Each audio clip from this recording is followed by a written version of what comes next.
Okay, so we are few. There are more to wait. Hopefully. So today we are on the ninth class about deterrence and of course cyber deterrence. Actually, when I started teaching deterrence, I had one lesson, one class on cyber deterrence as part of the whole seminar. And now it is, I split it. I have a course for the BA about cyber deterrence because the enormous amount of studies on cyber deterrence allow me now to have a different cross seminar. It's a shorter course, but still, it's one course for cyber deterrence, which again demonstrates the number of studies and the variations and issues concern cyber deterrence. So what we're going to do today is, of course, start discussing what deterrence is. There are a few key categorization and definitions of deterrence and the means or different strategies to practice deterrence in general, not necessarily cyber deterrence. And then we'll move to consider the main conditions for deterrence success as developed in the Cold War research on deterrence, which again is a very rich literature. And then we'll start asking questions about cyber deterrence. First, how cyber deterrence research fits the agenda, the research agenda of the traditional studies of deterrence. Then we'll ask a question about the challenges of practicing deterrence, because as we'll talk later on, most of the scholars who started to discuss cyber deterrence were very pessimistic about the chances of deterrence success, given a number of challenges that characterize or allegedly characterize the cyber domain. So they were very skeptical about the ability to practice deterrence in the cyber domain.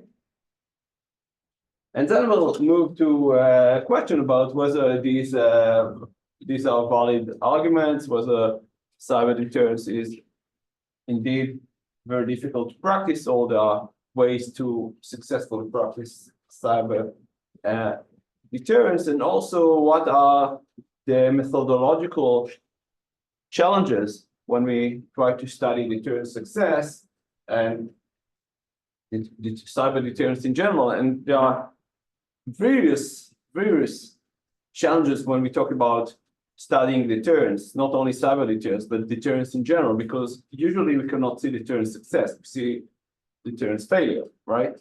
You think about traditional domains of war. We usually, it's very difficult to see when deterrence succeeds. We see that there's no deterrence when it fails, or allegedly deterrence failed, because even when deterrence fails, it is not clear that deterrence failed, or maybe it's clear that there was no deterrence, but it's not clear that deterrence failed. Deterrence failure assumes that there was deterrence in some previous point of time, and it ceased to work. So we also talk about some methodological issues and some more questions about definition of what exactly cyber deterrence is and some other stuff. So let's begin with some key distinctions in the literature of deterrence. One is the distinction between deterrence and compellence. Deterrence is a strategy that aims to prevent an actor to do something. Right? For example, nuclear deterrence aims to convince the opponent not to use the nuclear weapons.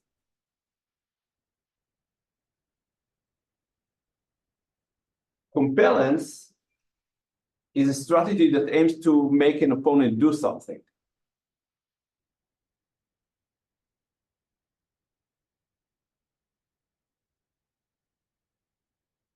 So the scholarship suggested that compellence is much more difficult to attain than deterrence. There are both ways of influence in international politics to make someone do something that otherwise they would not do. But deterrence is the idea behind deterrence is to prevent something that has not occurred yet. And compellence is to make an opponent do something that otherwise they wouldn't do. So, for example, when the United States tries to prevent Saddam Hussein invading Iraq, it can be, we can debate whether it really happened or not, but we can think of it as an attempt of deterrence or compellence. Deterrence. It's deterrence, right? They want them to not do something. They want to prevent them from invading Iraq. But once Saddam Hussein and Iraq invaded Kuwait, it is an example of deterrence or compellence. Compellence. They want them out of Iraq, out of Kuwait, right? So this is an example of compellence. To make an opponent do something, it's compellence. And the literature suggests that compellence is much more difficult to attain than deterrence. So you need to invest much more efforts in making actor do something than preventing him do it on the first place.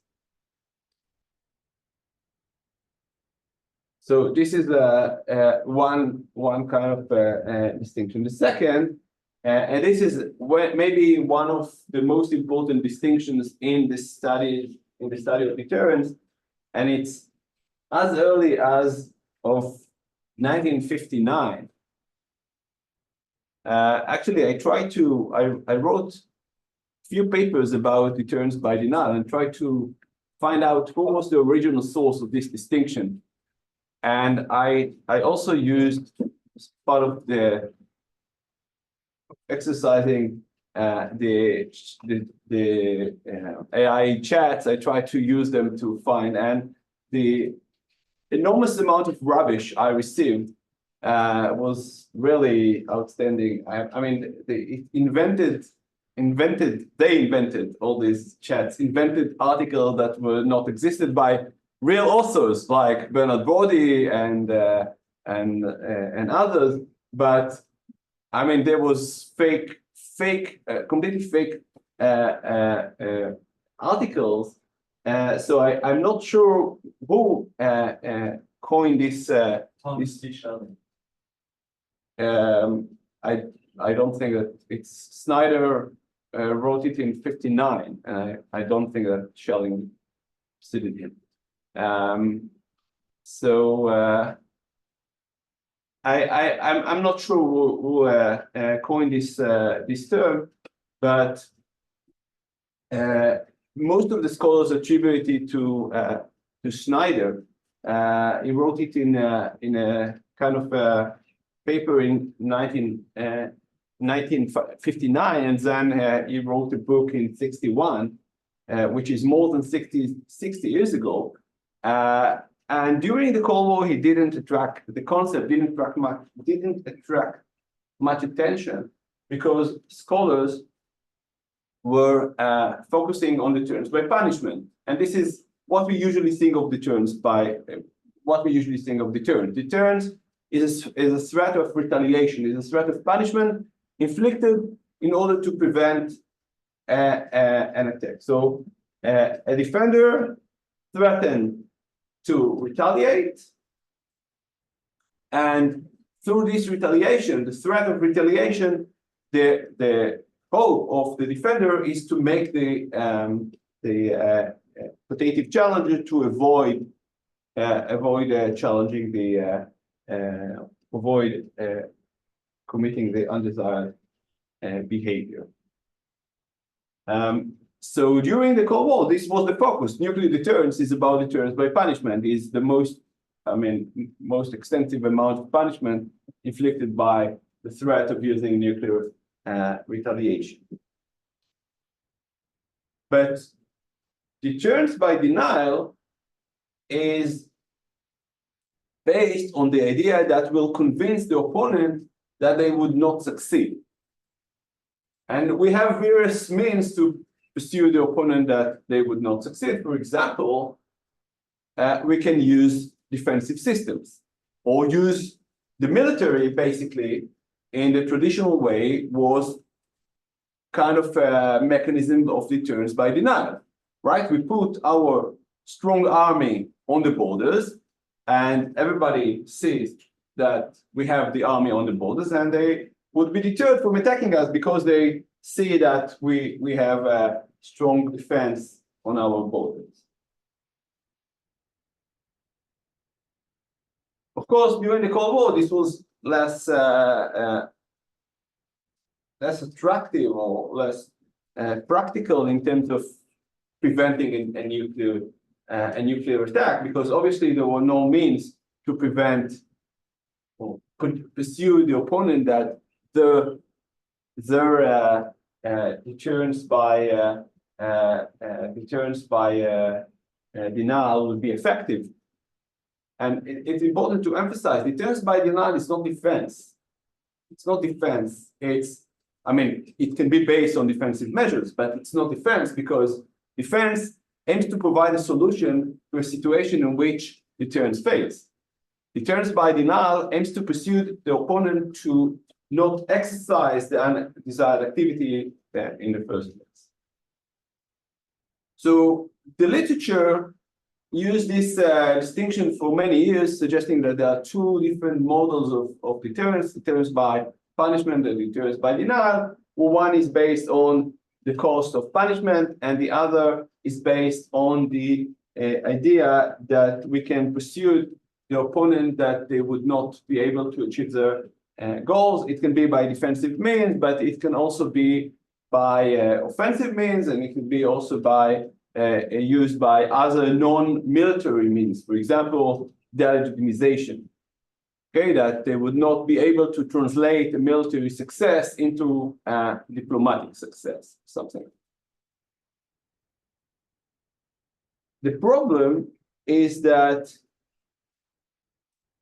it is not clear that the distinction between deterrence by denial and deterrence by punishment is as clear as they suggested in the original conceptualization of this strategies, because both are related to the cost the quotative challenger would pay. When we talk about deterrence by punishment, it's clear because the costs are the retaliation. But also, and this is some of the implied assumption in the research concept of deterrence by denial, that there are costs to try to do the undesired activity. And otherwise, what the point of threatening that they would not succeed if it doesn't cost the quotative challenger anything, right? And this is important because when we talk about deterrence by denial in the cyber domain, some would argue that the costs in the cyber domain are not so high, so why not to try? But the idea is that both deterrence by denial and deterrence by punishment, or maybe deterrence in general, is based on inflicting costs for the quotative challengers. We can further develop it later on when we talk about cyber, or if you want to open it now, it's also okay. Right? Question.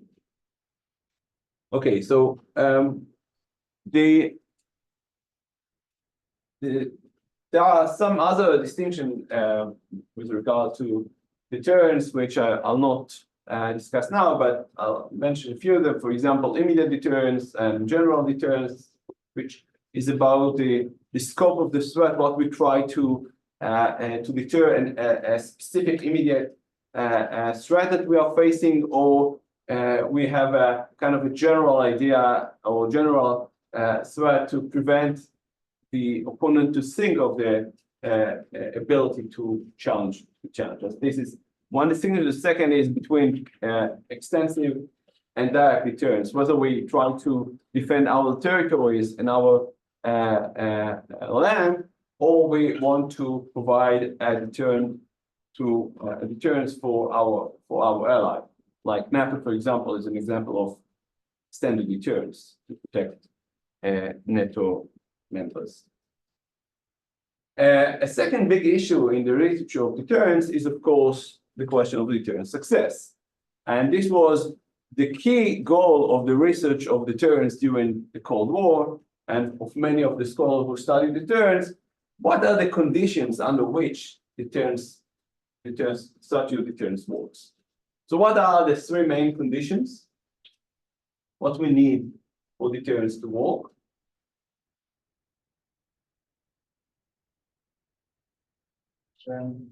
Yes. Showing that you have the upper hand. So more generally, how you would ability. Right, capabilities. Yeah, and not necessarily upper hand. You need to show that you have capabilities, because if we talk about nuclear deterrence, you don't necessarily need to have more warheads than your opponent. You just need to have sufficient amount of warheads to make the opponent be afraid of exchange of missiles. You need the opponent to believe that you will do what you exactly. So we have credibility. Right? So we have three C's: capabilities, credibility, and communication. So we first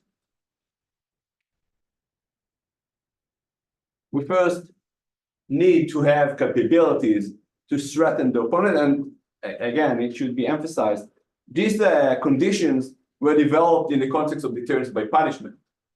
There's much less research and theorization of deterrence by denial. So most of what I'll say theoretically about deterrence and deterrence success is about deterrence by punishment and not deterrence by denial, which only in recent years scholars are coming back to explore, given the development given the challenge in the cyber domain and the understanding that it will be very difficult to practice deterrence by punishment in this domain. And we'll talk about it later on. But capabilities is one key condition. So we need to have means to exert inflict costs for our opponent, right? So it can be nuclear weapons, like in the Cold War, but it can be any other punishment that we can inflict on our opponent. But we need to have this. Second, credibility. Not only we need these means, but we need to be able, or we need to be willing to use these capabilities. And there might be some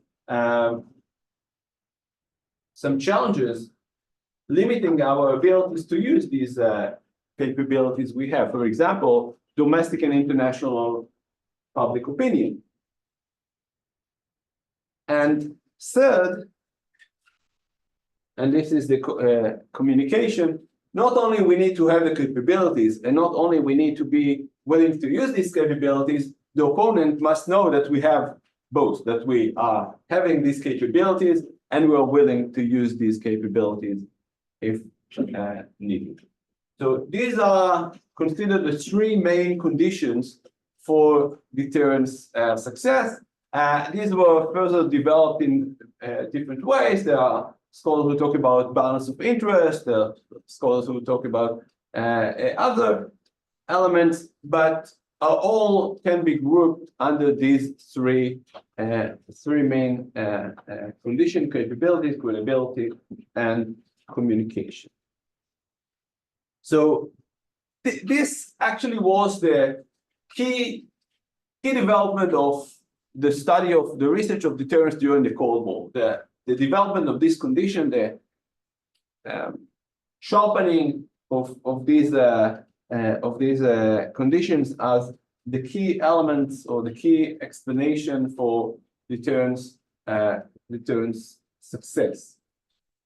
And during the Cold War, there were three waves of deterrence that I will not get deeply into these three ways, but it is how the scholarship was developed during or since the 40s until the 70s. And in this wave, the first wave was a bit philosophical. It's the acknowledgement that we need to adopt the strategy of deterrence. It wasn't a real strategy or real research as we would think of it today, but it was the acknowledgement that nuclear weapons changed the world. As Bernard Body said in the 40s, now the role of the military is not to win wars, but to prevent them. This is the acknowledgement of how nuclear weapons have changed the strategy. And of course, all these waves are heavily affected by nuclear deterrence, although some of the studies were also applied to conventional deterrence, but deterrence between states. All the scholarship in the international relations on deterrence until the 70s and even later on is about deterrence between states. Most of the scholars assume that actors are rational and therefore they can be affected by the practices of deterrence if the conditions that I mentioned earlier are met.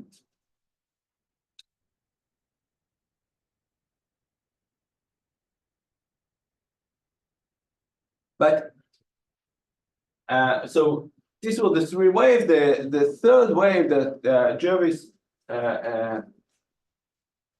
focused on is a wave in which scholars have started to challenge the traditional models of deterrence, acknowledging that deterrence is also affected by perceptions and misperceptions and so on.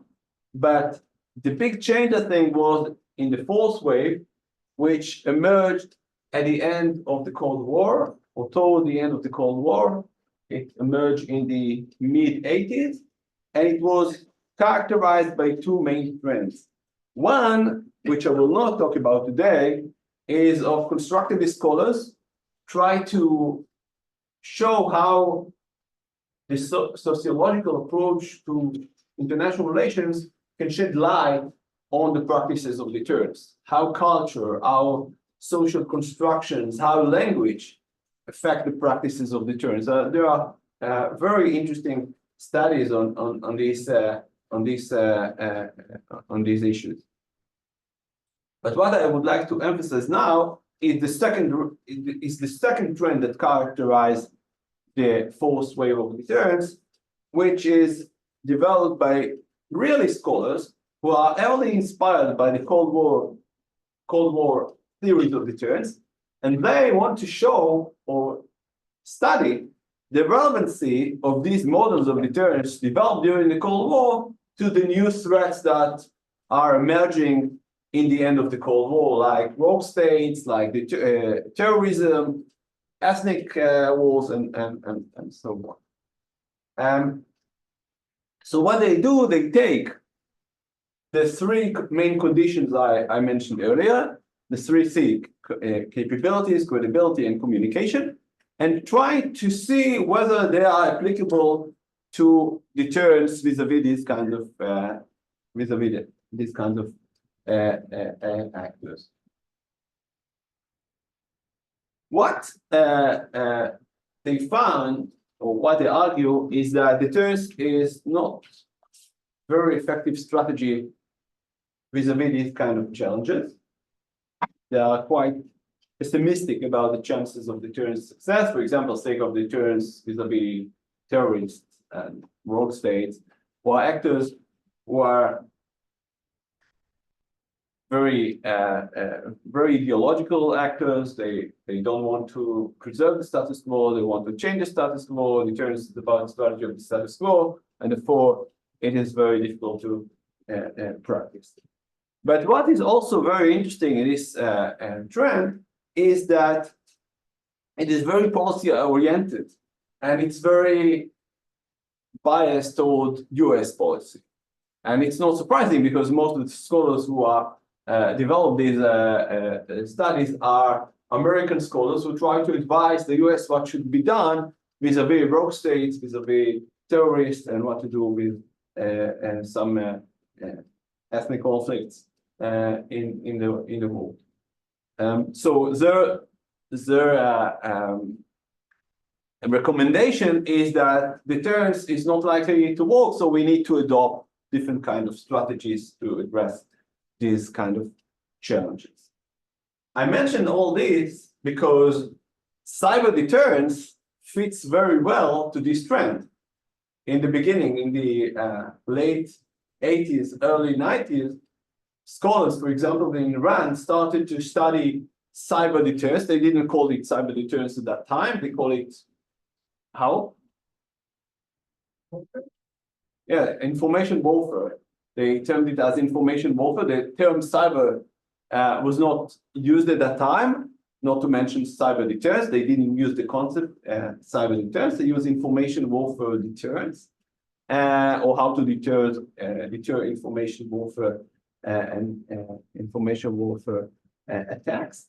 And they were very similar. I mean, what they were doing were very similar to this trend. They used the concepts of series of deterrence of the Cold War, the 3 Cs, and try to show whether deterrence, the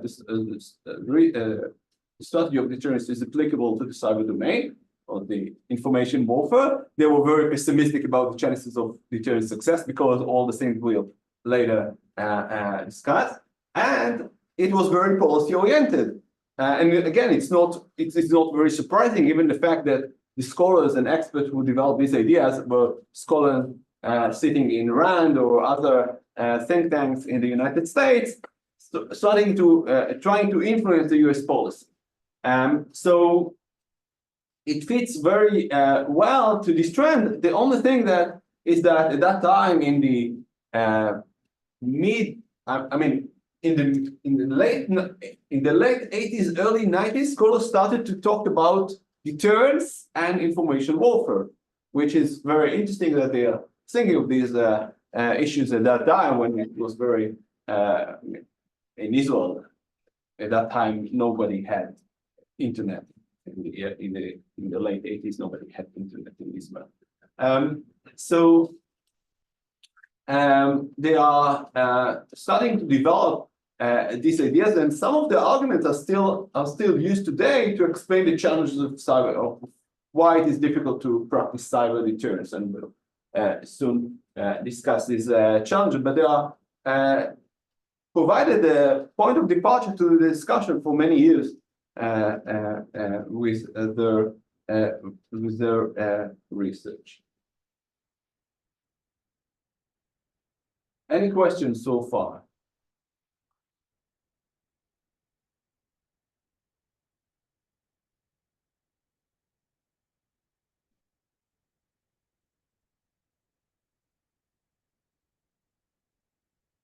So the research of cyber deterrence attracted attention of many scholars who are doing a number of things. One, they are extend the research from information warfare to cyber deterrence.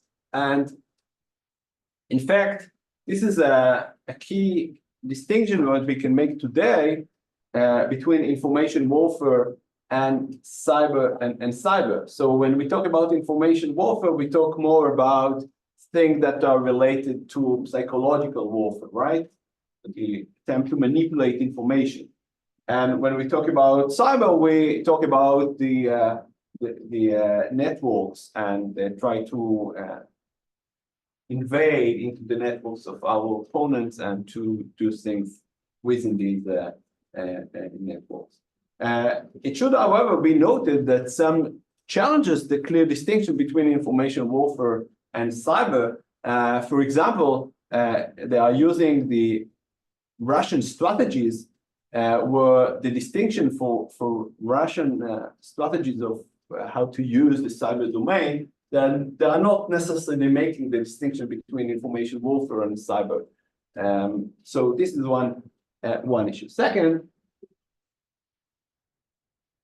the research today on cyber deterrence is based on the attempt to, on one hand, think of the three C's I mentioned earlier, the three conditions for deterrence success, but also they think of the ways to address these challenges and how these challenges can be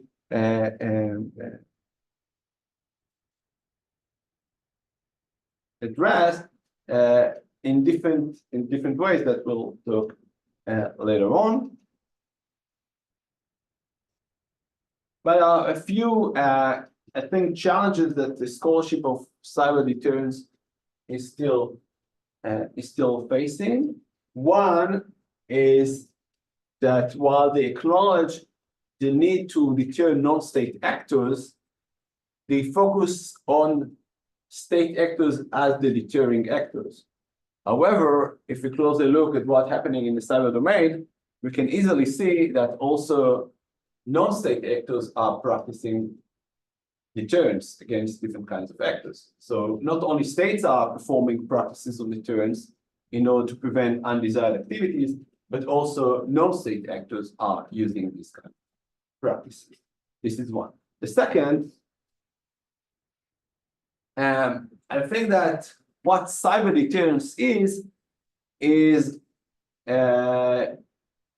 let's say, not fully accurate, and I'll explain it later on with something I personally wrote a few years ago about what exactly cyber deterrence is and what it means. And lastly, there is not much scholarly attention to methodological challenges regarding cyber deterrence and cyber deterrence success, which requires additional methodological solutions. For example, and I will discuss it also later on, one of the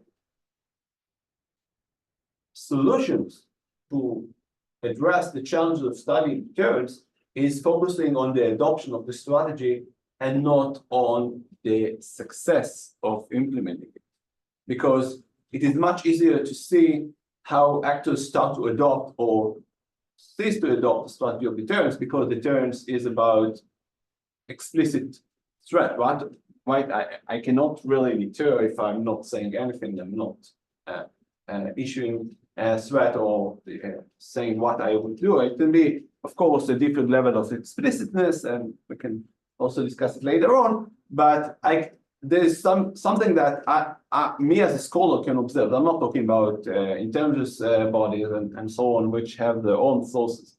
But for me as a scholar, I don't have access to many things that are happening in the cyber domain, and I cannot easily study cyber deterrence, especially if I'm focusing on deterrence success, because not only I cannot see deterrence success, but also I cannot see deterrence failure, which is in the traditional domains, like traditional wars, I can see that war is initiated, and I can say, okay, this is an example of a case of deterrence failure, or at least a case where deterrence doesn't work, right?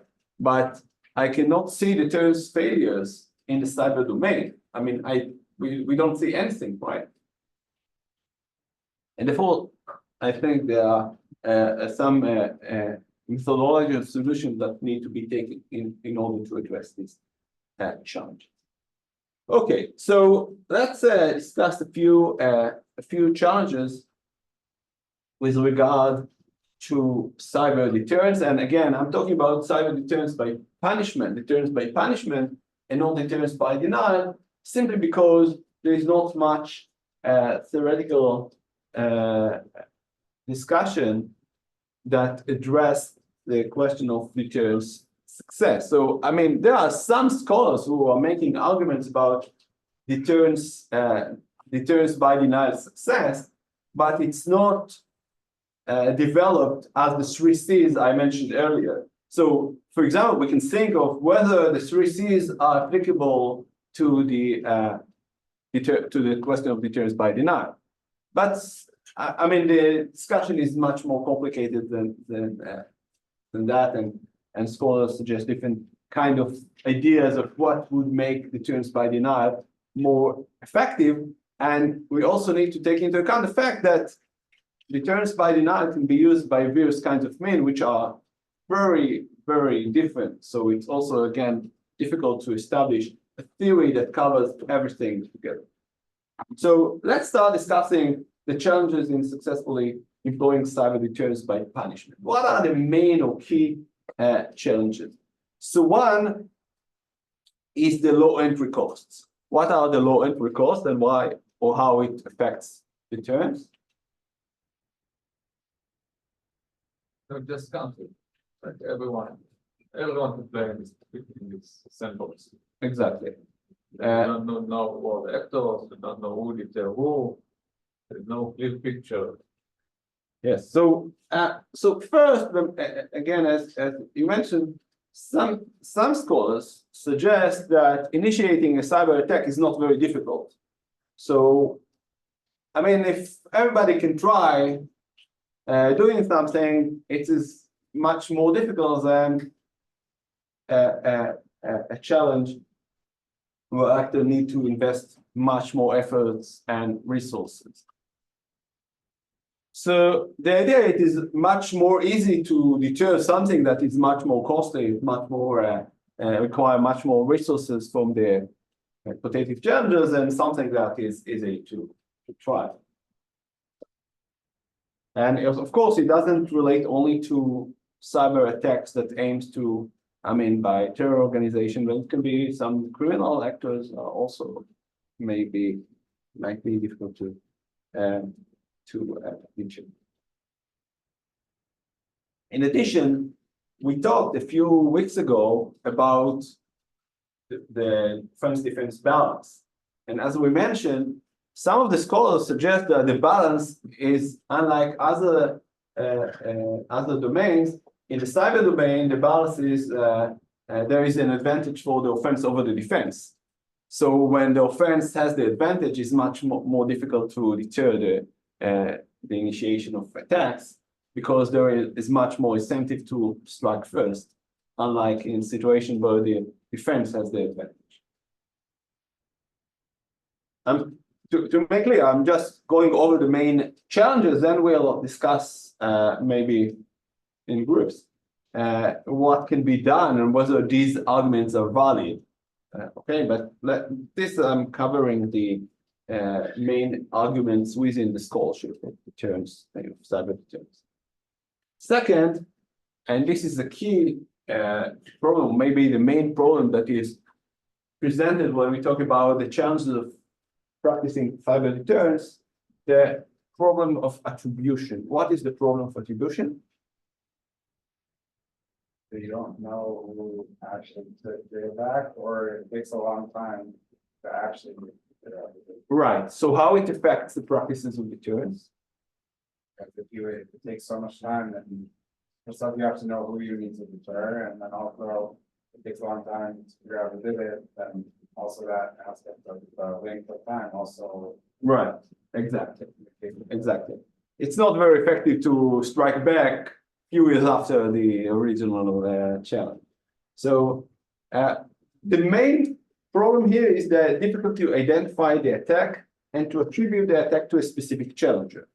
So actually, there is above this problem, there's another problem, which is the identifying that there was an attack in the first place. We not necessarily know that there was an attack, but assuming that we know that there was an attack, we do not necessarily know who did it. And this aggravates the ability to practice deterrence because we cannot, you remember, we talked earlier about communication. We need to communicate our threat to our opponent. So how we can communicate the threat to an unknown opponent. So this is one of the challenges. The second challenge related to that, actually part of that is what is termed tailored deterrence. One of the ideas is that to enhance the credibility of deterrence and the effectiveness of deterrence, we need to tailor the threat to the specific opponent. This is something that came out in the 90s in the study in the studies of deterrence, especially against terror attacks. So we need to tailor a suit for the specific challenger. So how we can tell it if we don't know who is the challenger, and even post factum, we don't know who did the attack, so we cannot credibly deter our opponents. The second is that opponents can take advantage of this knowledge if they know that they could act secretly and we would not know who committed the attack.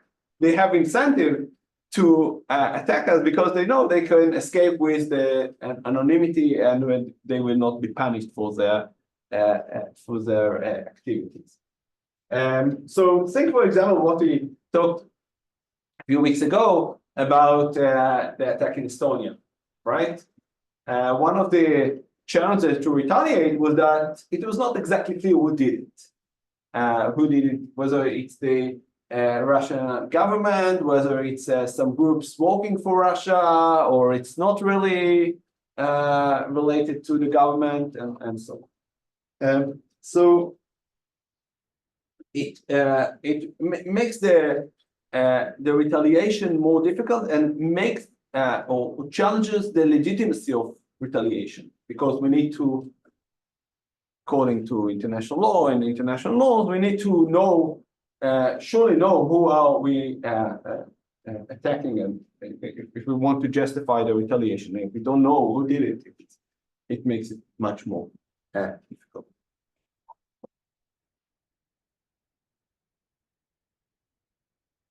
Another issue, and this is actually very interesting, and there are some interesting experiments on how people, ordinary people, behave to a cyber attack and a traditional attack, a kinetic attack.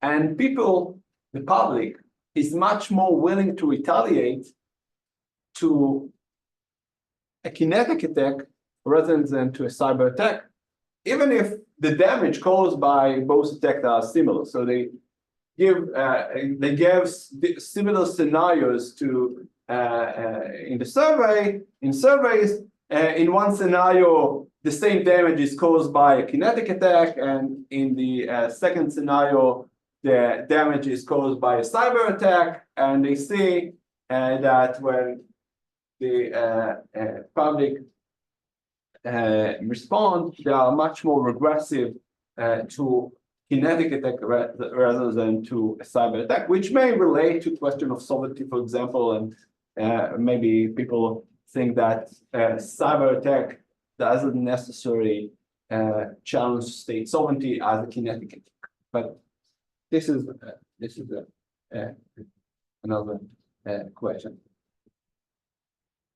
So when the public is not willing to retaliate, it increases the cost for retaliation, it decreases the legitimization for attack, and rotative challenger may know it in advance and therefore take advantage of this kind of situation. In addition, there's also some strategic consideration, because the problem in international one of the key problems in international relations that they can threaten anything, right?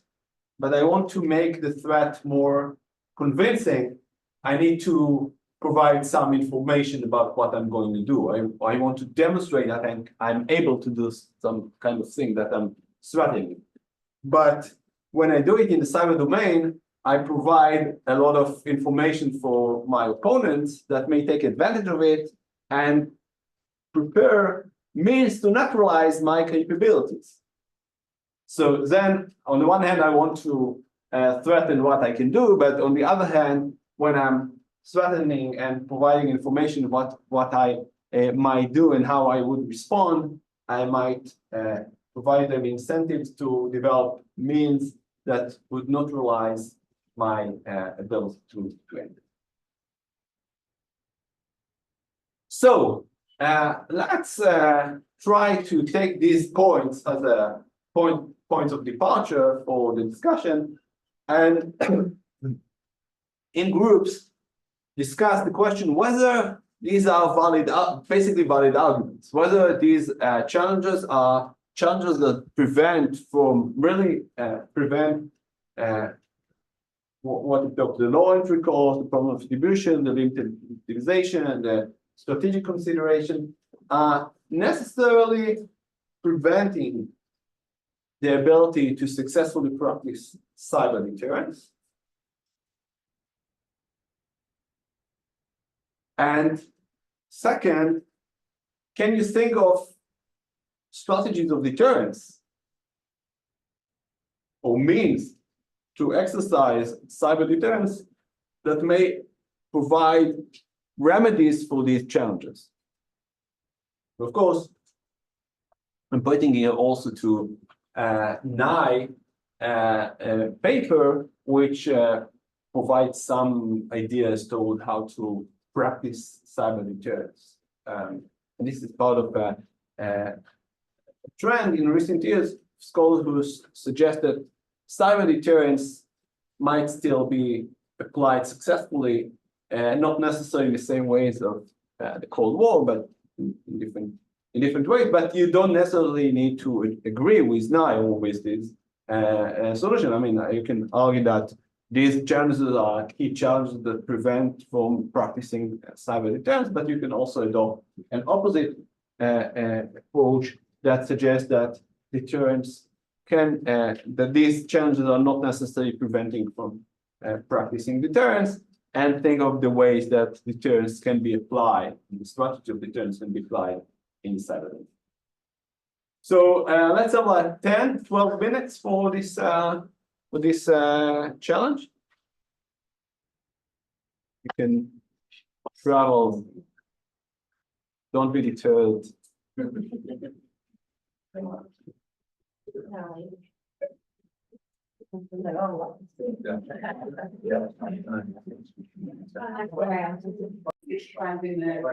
Okay, let's open the discussion and hear what you have to what you had to say.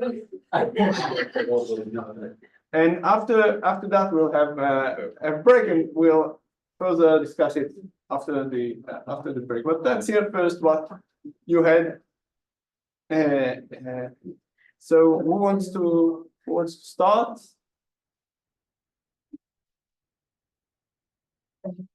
Okay, I'll do it, yeah. It's always you that. You see, No, it's always waiting me. for. It's always me. Oh, Last time you did it, right? Last time I was not here. yes, you did it last time. Okay, so let me know if I missed something. So for the first question, we had a long discussion, because we had different approaches, but I think eventually,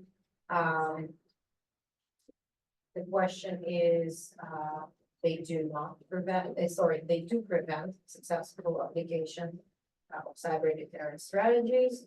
And we try to think about it, if, for example, the low entry cost, right?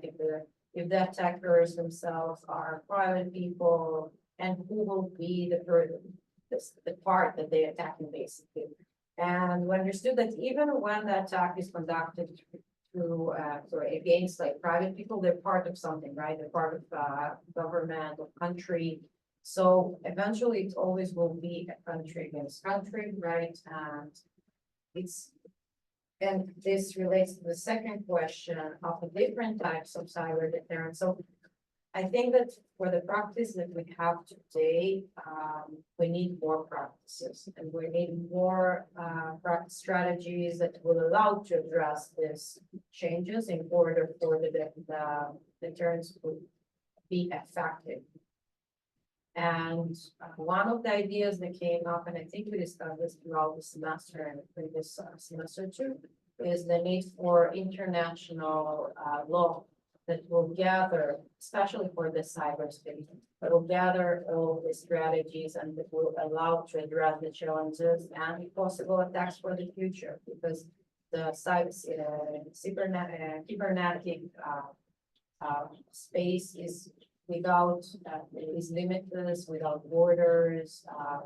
You can use, for example, the low entry cost, every person can do it, knows how to do it, every government or every group that wants to do. So I think the need for some kind of international law will help in order to prevent this kind of stuff. I don't want to Yeah, make a long discussion now because I want to, but just briefly, it relates to not necessarily international law, but it can be also international norms. And this is what we discussed last class, but also maybe, and this is also something we discussed, international regimes, which can be based on specific norms. And this is the main idea of international regime, that you define what is the inappropriate behavior, and then you can punish the deviant behavior. but it needs to be international. Yeah. Every, like, It can be also regional, it can be international, but it doesn't necessarily be global. It can be also regional and some kind of constellation. I mean, it's preferably be global, but it's very difficult to. This And is yeah, it's difficult to it's very difficult. Two more things to add. First, that we discussed the denial by deterrent by denial, that this can be effective in the cyber area more than deterrence by punish. Because Mhm. easier to, or at least to do basic defense, and then the attacker will understand that there is a defense here, and then will leave us alone. So this is first. And second, what we discussed at the end is that we spoke about the individual terrors. The individual person in Palestine person who come and kill by himself with a knife someone. Only war. Yes, which is the way that Israel deter those people, and Israel do deter them in their occupied territories, can be similar to cyber domain, simply because it's many people that cannot really know where they come from, cannot really know who will be the next one, and which organization they belong to. So this can be, I mean, it can be maybe, I'm not sure that Israel is successfully deterring this kind of challenge. But they build not a successfully, but process it's for not absolutely, not 100%, but. I mean, but the idea of comparing this kind of behavior with similar shed light into potential mechanism. But what's the strategy? Like, can you take the strategy? Are we Israelis doing it? Yeah, You can you know- take the same strategy to the side? I'm saying that it's look, I don't know, but I'm saying that it's look. When you think about the cyber domain, which is you don't really know who is your enemy. The point is that you cannot deter Hamas or deter Hezbollah or US deter Russia. You don't know who to deter, because it can come from everywhere. So it's much more similar than to the lone wolf in Palestine, lone wolf in our case, than to analyze the case with Israel against Hezbollah. But basically what you are referring to is the fact that there are many potential challenges and different kinds of challenges, including state actors, including terror organization, and including individuals who want to make damage or criminals. Yes, anything else? Okay. We get together. So, thank you. Let's move to you. So, we started kind of like at the level, we did like technical point where we thought about the retribution, which is the evaluation within that, but we started the cyber deterrence strategy itself, like the prerequisite report is to have like the static site, cyber ecosystem in metrics, where tech companies in the private sector and some sort of cyber deterrence, defensive cyber apparatus, and the government work together, they share information. It's like just essentially on the defense as well as sometimes on the defense. But it's kind of like all entry costs. You have you're getting back from like every angle, out of it's on-site versus it's happening always. So you have to have some sort of persistent independent program, which should, you know, make sure like cybersecurity researchers that are looking for vulnerabilities. In the tech sector and also like within very public sector to 8 countries. Cyber domain in order to anybody excited about your fishing about like state sponsor agencies that have those groups, you know, strictly because we have millions of people who know what that is. But the state apparatus is very close in partnerships with like NVIDIA, Google, Microsoft, and big bad guys and identify like impact methodologies or specific malware or any sort of identify the trick that is really deep. And then once like really these are identified, you know, they and really track to a specific country, military infrastructure, or country, and have an idea that states want to be deep, then you can kind of map out that is a strategy and then developing like this is the measures to start with happening across the infrastructure and center of the country, also with the infrastructure and security of tech companies. Limited legitimatization. I want to be clear that you mentioned like the retaliation for the intended cyber attack from Vermont. We don't know for negative value right? And obviously we have everything, but respond to that threat to cyber attack is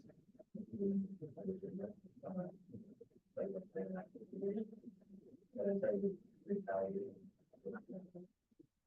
I guess implementing kind of a more strategy in that case, you have outside strategies like Russia and Ukraine program and so the Google.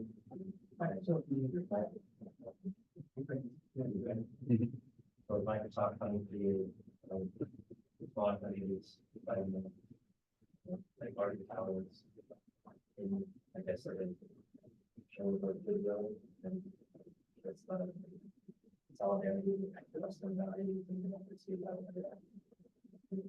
that I think offensive aspect to it, the strategy that and giving the right background, not just stay active.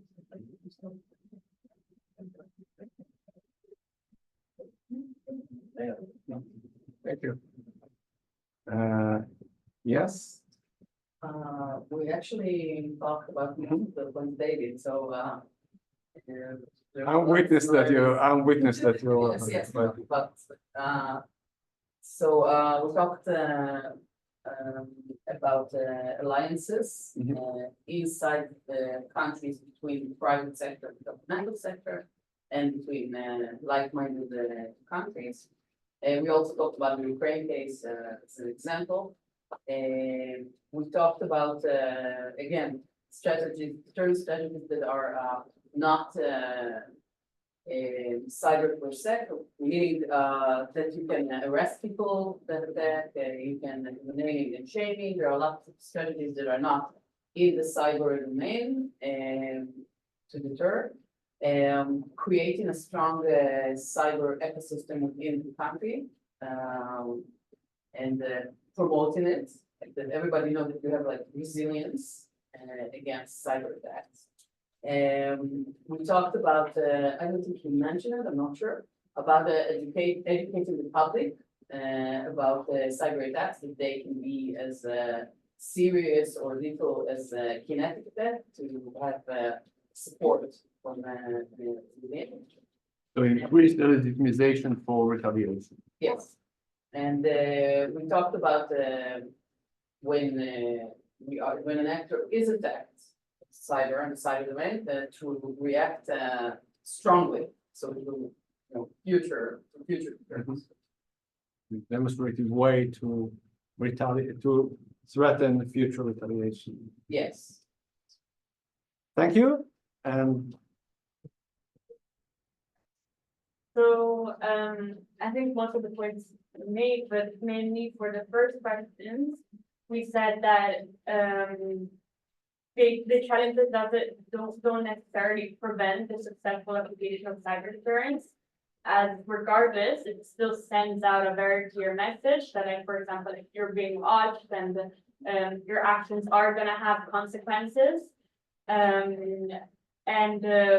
Let's say the victim in this case can still have a general idea on the culprit due to, I don't know, like past experiences or already unspoken tension between the two actors. And there's always some kind of digital footprint that can be detected in the attack. And also anyways, like intelligence and intelligence intel can kind of like help in order to like arrive to who carried out the attack. So this is what we mainly discussed. You wanna add anything or no? Okay, thank you very much. So we now have our break. So it's almost 1:45. So we'll meet again at 2 o'clock.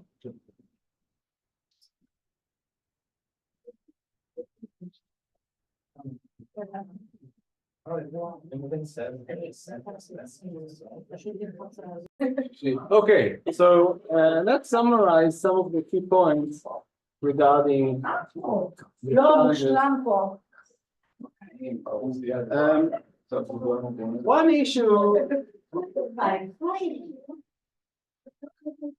One issue was the problem of attribution. And it can be, I mean, there are a number of ways to address this issue. One is to suggest that you also, some of the groups mentioned it, there are some technological solution or forensic means that could help address technologically the challenge of attribution. Second, it can be argued that this is an intelligence problem. An intelligence problem is not a challenge distinguished, unique to the cyber, but is a general challenge of understanding or acquiring knowledge about the source of attack or who gave the order to attack. And for example, in the case of Estonia is a very clear example of that. Whether we know or not whether the Kremlin, like Putin, gave the order to attack Estonia or not. I mean, this is not a problem of cyber, it is a problem of intelligence, regular problem of intelligence of knowing what your enemy plans are and what they decided to do. So, I mean, it doesn't mean that it's not a problem, it's a problem. It's a problem like any other intelligence problems in international relations. In addition, some emphasize the importance of the social context and especially the international strategic context. If there is a war ongoing between two actors and during the war there is a massive cyber attack, it makes sense that this is the source of the attack, even if we don't have exact proof for that. Although, and this would be the counter argument, it might be that an actor took advantage of this war and tried to frame other actors responsible for the attack. But the point is that even if we cannot successfully deter, because of formal attribution, all the actors, we might be able to address at least some of our key opponents and key actors. And if not, we can quickly attribute the source of attack. I mean, if it's a significant attack and it initiated by one of our key rivals, it will, of course, will not prevent the challenges that come from small actors like small criminal groups or something like that. But then we would expect that these would be less harmful attacks. low entry costs. It can, I think this is also an issue I discussed in different classes during the semester. But I would argue that a significant cyber attack is not necessarily cheap. I mean, if you think of something like Stuxnet, which caused significant damage, it hundreds of hours of planning, architecturing the attack, and it requires a lot of resources, intelligence resources, as human resources, and so on. And as I like to say, if one hacker can cause a lot of damage, organized army of hackers can cause a lot of damage. So the point is that a significant attack requires the planning and orchestrating different kind of capabilities and knowledge that is not in any way low entry cost. Second, I mentioned earlier the argument that the advantage of the offense over the defense, but some scholars challenge this argument, suggesting that it is not necessarily that the offense has the advantage over the defense in the cyber domain, that also the defense might have the advantage over the offense in some situations in the cyber domain, as Slayton, for example, suggested in her article. So if this is the case, there's less, if I argued earlier that the advantages, if the offense over the defense, there are incentives to strike first. So if it's not true, it means that there are no incentives for the challenge to strike first, and it could be more easily deterred. It doesn't mean that it can surely be deterred, but it will be deterred more easily. Of course, does not necessarily prevent low-level attacks, but significant attack can be affected by this rationale. In addition, and this is something I implied earlier, deterrence by denial can be an effective strategy for cyber deterrence. And we can use different kind of means for cyber attack, cyber deterrence by denial, including defensive systems, but not only defensive systems, or in addition, for example, I spoke about it earlier with some of the groups about backup systems, for example. Backup systems will not deter actors who want to commit a crime, but if they are attacking in order to sabotage our system to cause us damage, but they would know that we can recover easily from the attack, it can have effective deterrence effect, because it will be a waste of time and a waste of the resources to invest it in an attack that would not cause a damage eventually, because we have backup systems and recovery or resilience means to recover from the attack. The point, as I mentioned earlier, is that deterrence by denial as a strategy was overlooked during the Cold War, simply because it was irrelevant to nuclear deterrence. There was no means to effectively deter by denial nuclear attack. During the Cold War, there were no effective defensive systems. And this should also be noted that defensive system is not equal to deterrence by denial. It can be one of the means for denial, but we need to differentiate between defense and deterrence by denial. Defense is a solution for being attacked. Denial or deterrence by denial is a strategy that aims to convince a potential challenger not to execute the attack in the first place. So they are not equal, although if I have an effective defensive system, it might affect deterrence. I mean, if I have solution for being attacked, but also it might have an effective way to prevent the attack in the first in the first place. And this is also something we discussed earlier in the first group about Iron Dome, for example, as a defensive means, and whether it is an effective deterrence, a means of deterrence.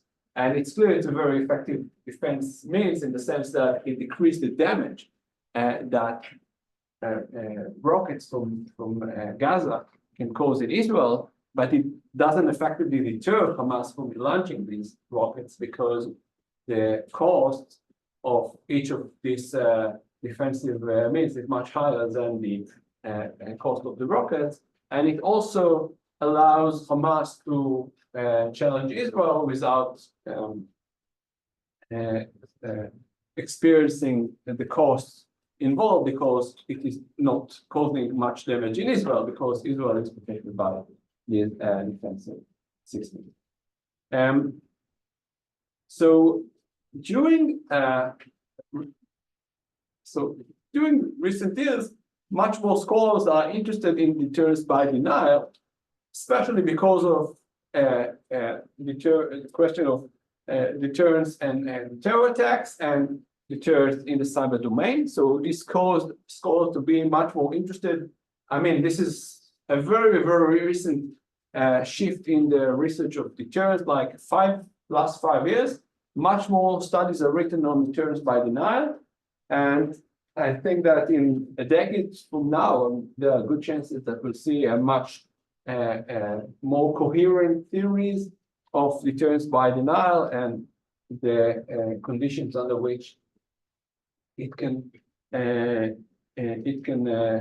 work. So the advantages of deterrence by denial is that it provides a solution to some of the challenges of deterrence by punishment. We don't need to identify the source of attack for deterrence by denial to succeed. And the problem of distribution is irrelevant for deterrence by denial. Right? If we want to deter by having backup systems, it doesn't matter who is our specific challenger. I mean, it might be good to know, and we could maybe establish our defensive means or resilience means to the specific capabilities of our opponent, but we don't necessarily, I mean, we can build it as good as it possible be, regardless who is the protective challenger. We don't need to identify him, not before, not after the attack has been committed.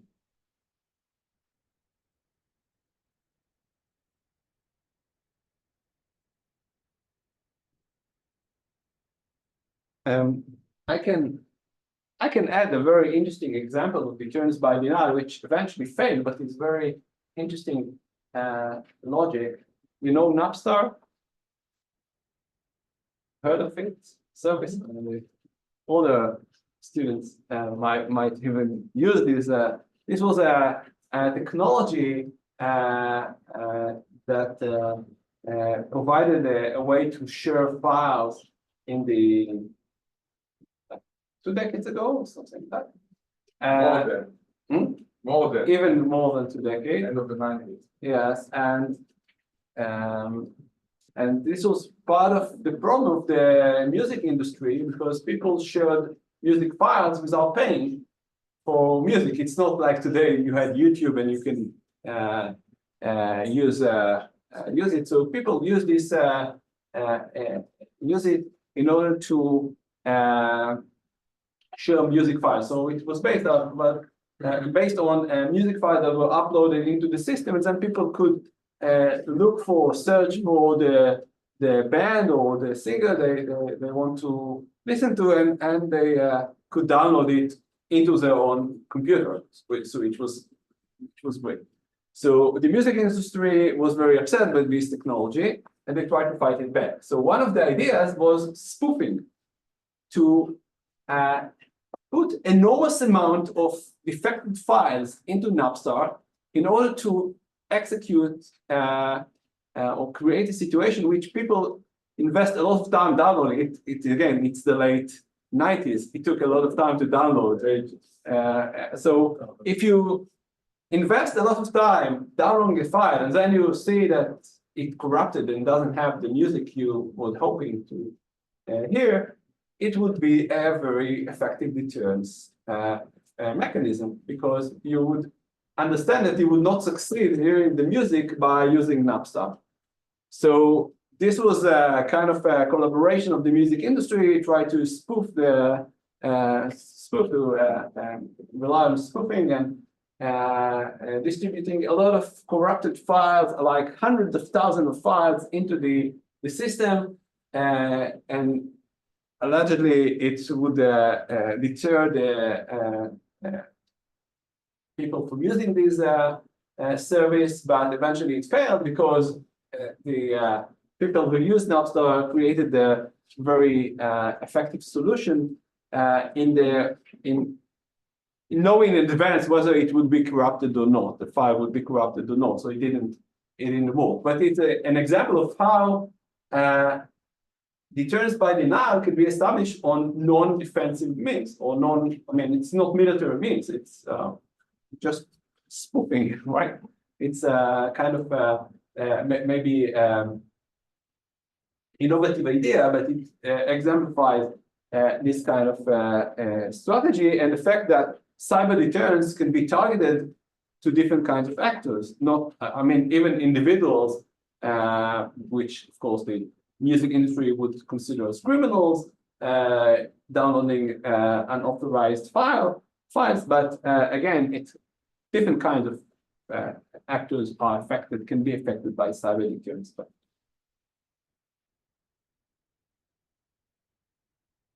Deterrence by denial. Okay, so this is one example. If of course the deterrence mechanism can be easily neutralized, it of course doesn't work. As for example, allegedly, and this is a very different, of course, example, but in the Gaza Strip, the barrier was not only a defensive means, but it was presented as a deterrent by denial means to prevent Hamas from thinking of attacking Israel. So if an actor think that he can, a potential challenge think that he can easily overcome the challenge, it of course will not work. But the question, as I mentioned earlier, requires further theorization, but it's also clear that if there is an actor that doesn't have much to lose, and there are low entry costs for committing the undesired activity, deterrence will likely to face. Another mechanism that Nai also mentioned in his article is deterrence by naming and shaming. And this is also partly overlapped with deterrence by denial, because legitimization or delegitimization campaigns can prevent an actor taking advantage or using, for example, tactic victory into a diplomatic victory, right? So this can be used as another strategy, and as I mentioned, maybe overlapping with deterrence by denial. But the idea is that we will create international norms or regional norms that could be used to exert costs from a potential challenge, or preventing a challenge from enjoying fruits of tactical victory. Of course, there are actors who are less attentive to the international public, to international norms, and therefore they will not be much affected by this kind of strategy. Another means of deterrence is deterrence, but what I would term maybe as deterrence by identification, and also you also mentioned it briefly. So if I can threaten the potential challenger, that I would know the identity of the challenger, it could be an effective deterrent strategy. So in this regard, it overlaps with deterrence by punishment, because I cannot punish, I cannot threaten credibly deterrence by punishment in the cyber domain because of the problem of attribution. So one of the ways to address this challenge is to threaten that I would know the identity of the challenger because of the means I'm using. And then I could do naming and shaming, I could do deterrence by punishment, or of course I could do naming and shaming or punish the potential challenger. Interestingly, this is something that the US government has used in 2008 in a document issued by US Army counterintelligence. Experts were debating how WikiLeaks user can be deterred. And their idea was that we can deter them by clarifying to the potential users that the system would not reveal their anonymity. If they would know that we might identify the identity of the people who are using WikiLeaks, we can deter people from using WikiLeaks.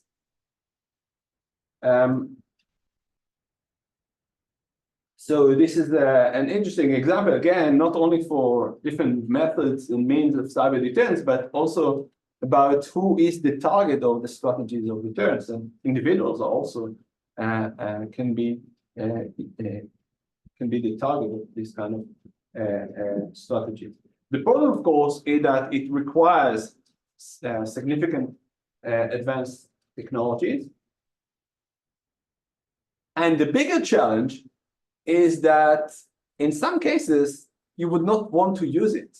And actually, I remember I was in a conference in Brussels about cyber deterrence with some practitioners and some scholars. And there was someone from Estonia talking about how they are actually trying to use deterrence by identification. She didn't use this term, but this was basically. But the problem is, okay, you identify that Russia is the source of attack. What you are doing next, where you are publishing the information that Russia is the source of attack. It's not clear that this is an effective strategy, because you don't necessarily want to escalate the situation with Russia, or you don't want to retaliate. I mean, you know it's Russia. Would you retaliate now against Russia? And then you make this information public, put you in an inferior situation, because you know, I mean, as long as you don't publish anything, you can enjoy the situation of the ambiguity surrounding the situation. But once you blame an actor for doing something and then you don't do anything additionally, besides that, it can put you in a very uncomfortable situation. So if you are in an inferior to an opponent that is targeting you, I'm not sure you want to use this strategy, unless you think that the international community could punish the. I mean, this could work, but it's not clear that it would always work. What's the difference between the terms by identification and naming and shaming? Naming and shaming is a strategy that you want to embarrass the potential challenger, but not adhering international norms. Here, it's a solution to the problem. The identification, the deterrence by identification, is a previous stage, because in order to do naming and shaming, you need to know who is the actor to be named and shamed, right? So the idea here is that you signal to the opponent that you would know who committed the act. Then you could punish the challenger with different means. You could retaliate with nuclear weapons. You could retaliate with naming and shaming, whatever you want to do. But the idea is that the actor could not stay under the umbrella of anonymity as actors who use the cyber domain. And so you could use different kind of method to punish. But in order to punish, you need to identify. And the problem is that in the cyber domain, as we talked earlier with the problem of attribution, you are not necessarily know who is the challenger. And more importantly, the challenger knows that there are good chances that you would not be able to identify as or her as the source of the. So this kind of solution to this situation. Okay. In addition, I'm moving now to a kind of a different categories of challenges, and this is what exactly cyber deterrence means. Concept of cyber deterrence means. So it's clear, of course, that cyber deterrence is a strategy that aims to prevent cyber attacks or prevent targeting the defender's cyber infrastructures. Right? This is kind of common knowledge, and kind of it's quite clear from the literature of cyber deterrence that cyber deterrence strategies aim to prevent this kind of challenges. That when our cyber infrastructure will not be targeted, and that the opponent would not use cyber means to attack us. In recent years, this is also something that I've heard from I think the group there, that deterrence, cyber deterrence should not be restricted to the cyber domain. We can retaliate with anything we have. We don't need to use cyber means to retaliate to cyber attack. We can use any other means we have. Like if you are attacked with tanks, you are not necessarily to retaliate with tanks. You can retaliate with your air force, with your ships, warship, whatever you want. You don't need to retaliate in the exact same domain as in the case of cyber. And actually, this is something that came from practitioners, because deterrence scholars were obsessed in the early years about or thought of cyber deterrence as a closed system, that if you were attacked in cyber domain, you need to retaliate in the cyber domain, and then all the problems we talked earlier about that it's not clear how you can retaliate against an actor that doesn't have cyber infrastructures or advanced cyber infrastructure that you can cause them real damage. So practitioners started to argue that we can use all the means we have to retaliate, and this is kind of the documents that for example, the US government issued during the years about how to deter in the cyber domain. And there are some announcements of different US presidents saying that we are open to use any of our means to retaliate to a cyber attack, including, by the way, nuclear deterrence, nuclear means in some extreme scenarios. So this is obviously what scholars were thinking or talking about cyber deterrence. However, cyber deterrence can also refer to situations in which actors threaten to use cyber means to prevent different kinds of undesired activities. And if you think about this, this is exactly how the adjective that is attached to the word deterrence is used in different scenarios. So, for example, when you talk about nuclear deterrence, you mean that you would deter an actor with your nuclear capabilities, right? You don't need to necessarily deter a nuclear attack.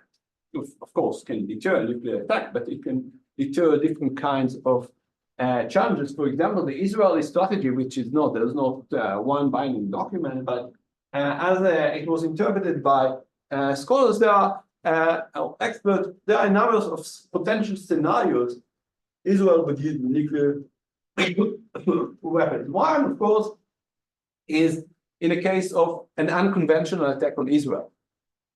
But also the invasion into the territory of Israel is another potential scenario. In other words, another target for nuclear deterrence strategy, or the destruction of the Israeli Air Force is considered to be another scenario in which Israel would be willing to use nuclear retaliation. So the point is that when we talk about nuclear deterrence, we think of the nuclear as the means for deterrence. When we talk about conventional deterrence, we think of the means we would use, conventional means, to deter different kind of attack. We can also use conventional deterrence to deter a nuclear attack, potentially. So, in fact, we can think of nuclear cyber deterrence in much more complicated way. So we can think of the challenger and the defender and the means they are using. So when the defender, the actor who tries to deter, use cyber means and try to deter a cyber attack, this is the classical, the traditional view of cyber deterrence as developed in the scholarship. Of course, when actors use or threaten to use kinetic means to deter a kinetic attack, it's not cyber deterrence. But all the other elements, all other scenarios are clearly nuclear, are clearly cyber deterrence. So when you use cyber means to deter cyber attack, it is cyber deterrence. But also when you use kinetic means to deter a cyber attack, it's also cyber deterrence. But also, of course, the use of cyber means to prevent a kinetic attack. It's also cyber deterrence. If we think of how scholars use the adjective before the word deterrence in different kind of strategies. Why you cannot use kinetic means to deter cyber means to deter cyber attack? You can. You can. I mean, no, I'm saying this is the only thing that is not cyber deterrence is the using of kinetic means to deter kinetic attack. All the other are cyber deterrence. So using of kinetic means to deter cyber attack, using cyber means to deter cyber attack, but also using cyber means to deter a kinetic attack. And this is important because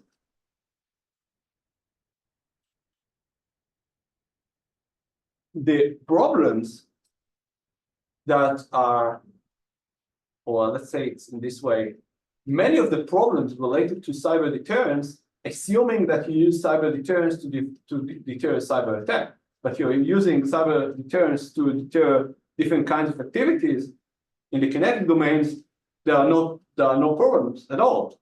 There are problems, but they are not unique to the cyber domains.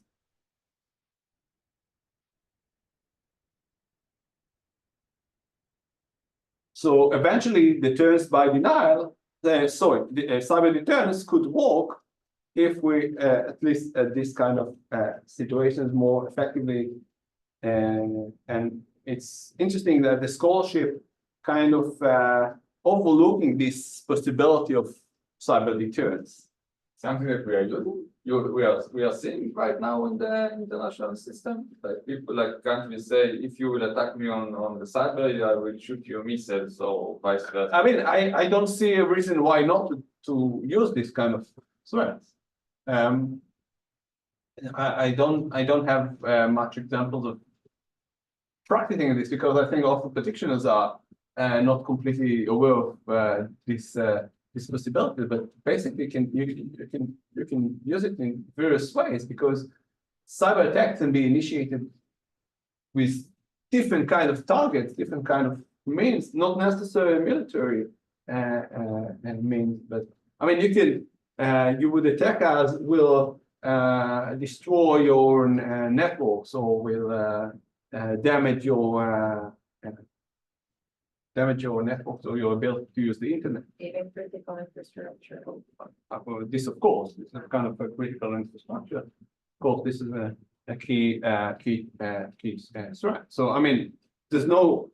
I'm not saying that this should be used, but theoretically, we cannot ignore this possibility if we talk about cyber deterrence, and especially when we talk about the problems of cyber deterrence, because I don't see much. I mean, not necessarily unique problems with cyber deterrence if we acknowledge that cyber deterrence also includes this possibility of using cyber means to deter different kinds of challenges, not necessarily in the cyber domain.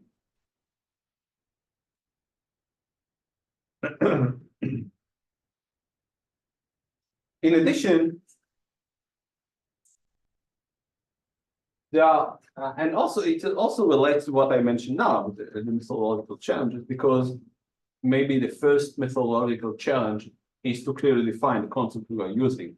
So cyber deterrence need to be better defined, I think, to include the possibility of using cyber means to deter different kinds of challenges, including kinetic attacks.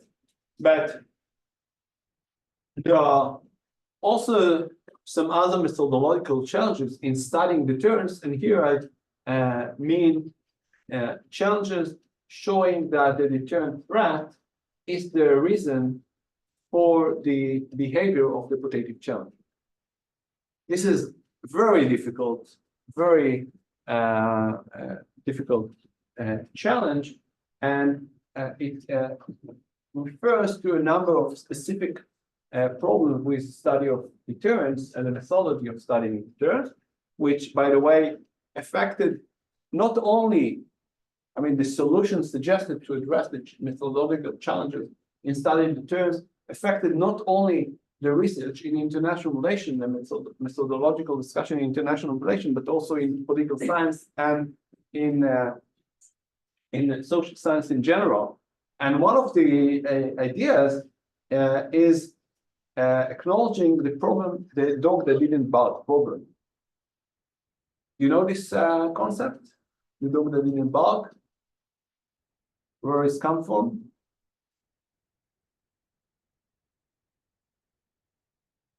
Sherlock Holmes, not the Baskervilles dog, but another story titled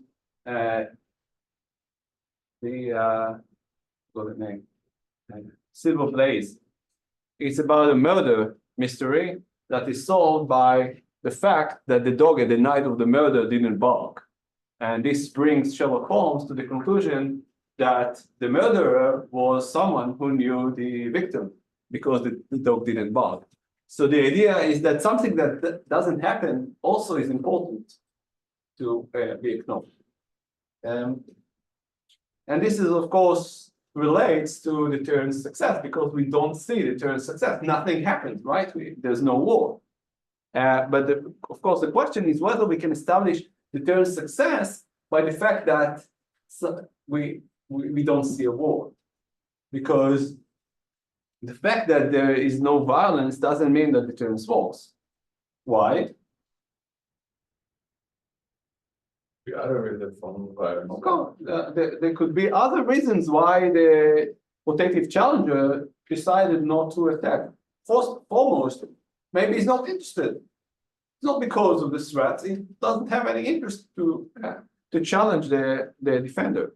So it doesn't mean that, I mean, the defender may interpret the situation as deterrence success.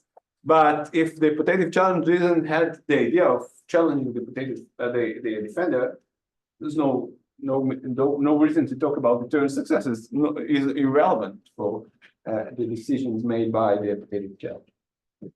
So this is a classical challenge in studying deterrence, the dog that didn't bark, that we don't see anything, but we need to establish that something happened, right? That deterrence worked or didn't. And this is a key problem.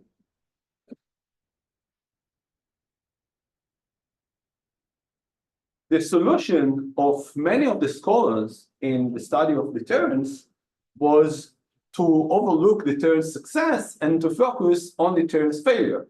Why? Because they're a clear example, clear situation in which we can test our hypothesis and see whether or why deterrence didn't work. So, for example, if you assume that deterrence worked for a period of time, and then there is a violence, you can try to establish the argument why it changed, why there is a shift in the behavior of the putative challenge.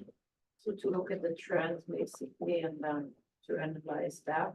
Sorry, to look the at. trends of the failures. and Yes, the- yes, exactly. This is another solution, by the way, to trace long period of time. And this is a kind of a different solution to look at long conflicts and see the shifts in the over time. So when there was a balance, when there not, and see what happened in these kind of intervals. But it can also be used for specific cases. So I mean, we can take a specific case, see why the terms didn't work, and using that to have an observable research, because we can see there was a war. There was a war. Deterrence clearly didn't work. It doesn't mean that deterrence worked before, but it's clear that there was no deterrence in. And actually, it also can be.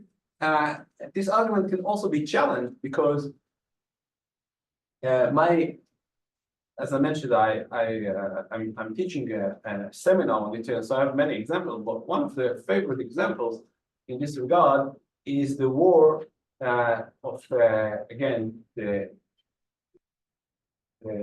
Gulf War in '91, when Israel experienced Scud missiles from Iraq.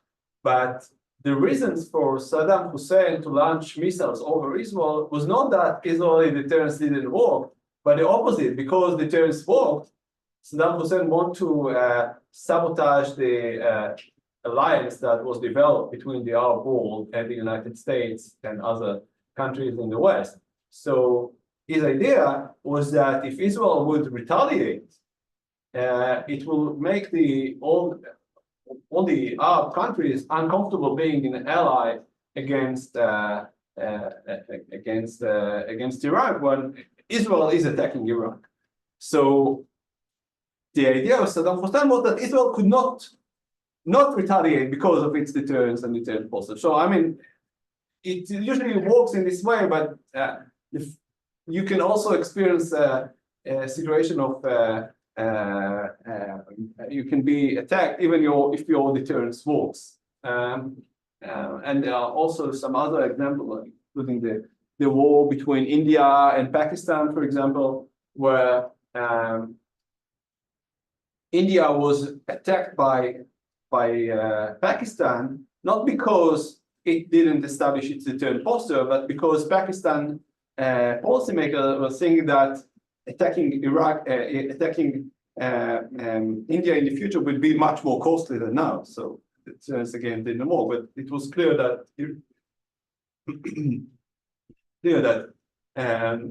for example, in '65, that India is much more powerful and the deterrent threats are very credible. So, but I'm saying all this because the difficulties in the cyber domain, and this will be my last point for this class, and I'll end it next week. The problem in cyber domain is not only that we cannot see deterrence success as usual, but we cannot also see deterrence failure. Right? We see nothing when cyber deterrence fails and there is a cyber attack. I mean, we as the public, we as scholars, and this requires other methods to be used. Or as I titled it in a paper I wrote, it's not only the problem that the dog that didn't bark, but also the dog that did bark, and we didn't see it, we didn't hear it, it's barking. Okay, so there are a few more slides. But let's also present next class. We'll talk about geography and international relations, of course, in the context of cyber. And there are two reading items. One, general item about political geography, and I think that this, as I will discuss next week, it's kind of other ways to address the challenges that we have in studying cyber. And one of the sources of inspiration can be political geography.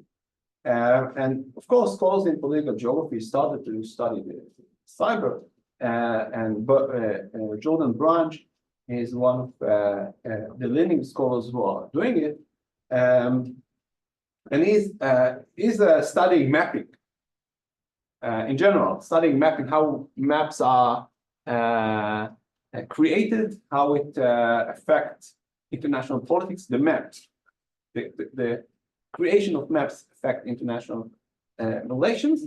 And this is one of the arguments specifically in with regard to cyber, how digital maps affect international relations. So this is one of the directions we can. I think I want to remind you that we have 2 more classes on campus, one next week and the last one in 2 weeks. We will not meet on, I think it's June. No, June 11. No, 11 is. June 11 is Shavuot. Yeah, we don't meet in Shavuot because, and we will not meet on June 18 because I will not be in as well. 18. So the class for June 18 will be recorded, but our last class will be on Next week. no, in 2 weeks. June 4th. June 4th will be our, Is the last class and it's on Zoom? yeah, it will be on Moodle, but will be uploaded and you could entertain yourself with the recording wherever you like, because it will not be uploaded after June 18, but I'm not sure, because I want to see what we are doing on class, in order to adapt the recording, but it will be after the last class. I will upload sometime after the last class.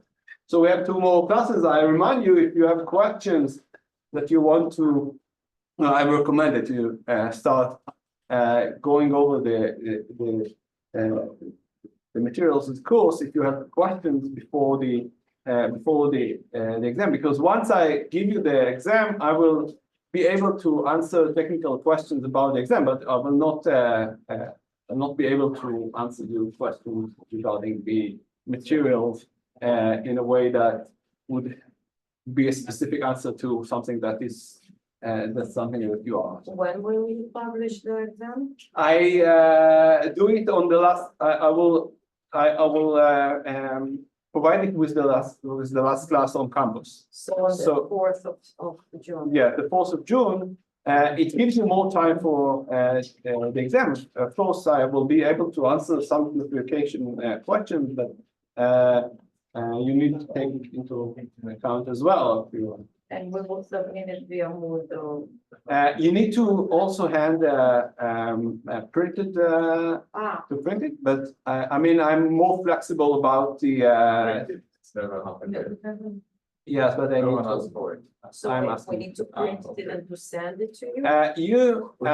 I mean, if there is a specific problem with students who ended the year and got back to wherever they live, we can discuss it. But I mean, I cannot write the comments. I usually write comment on the exam, and I cannot write it in a appropriate way when I'm dealing with the system of the model, because it's horrible. So we need to come on campus and bring. Yes, but you need to I come will send you the fax. That's a good idea. with a pigeon if you want. But We can send it by I have fax. expectations. You can send it by fax. We need to send by email and to bring it. no, you don't need to send it by email. You upload it. You upload it to you upload it to the Moodle system. Okay. In addition, I need I need a hard copy of the exam. You don't. I mean, you need to adhere the deadline. For me, the deadline is the deadline that you upload it to the. If you are not on campus on the day of the exam, you can upload it to the to the, I mean, you upload it to the model on the day that you need to adhere the deadline, and then few days or when you are more confident, you can ask someone to We bring. can do it like fuel, someone will bring fuel for. Yeah, of course, of course. This is not this is not this is not I can pay who wanted to. this is not about, I mean, for the deadline to adhere to the deadline, for me, it's enough that you upload it to the Moodle. Then you need to, I mean, I don't remember how much time, because it's a paper, not an exam. You have more time to. There is a deadline somewhere in July. Yes, you have a deadline in July, but August 4th. Yeah. August 4th. Yeah, The August. summer yes, semester, we're not, August 4, but it's the summer semester. we do it Zoom. Yeah, so, I mean, those of you who are abroad, I'm not expecting to fly back to Israel just to bring it to my box, although it could be nice. But we can, you can, I mean, you can ask someone to print it for you. And again, I'm not expecting it to be in my box on the day of the deadline. So, and I have a few weeks to read it, so it should be sometime between. Okay, so we'll meet next week to discuss political geography. Thank you. Thank you. We're meant to be.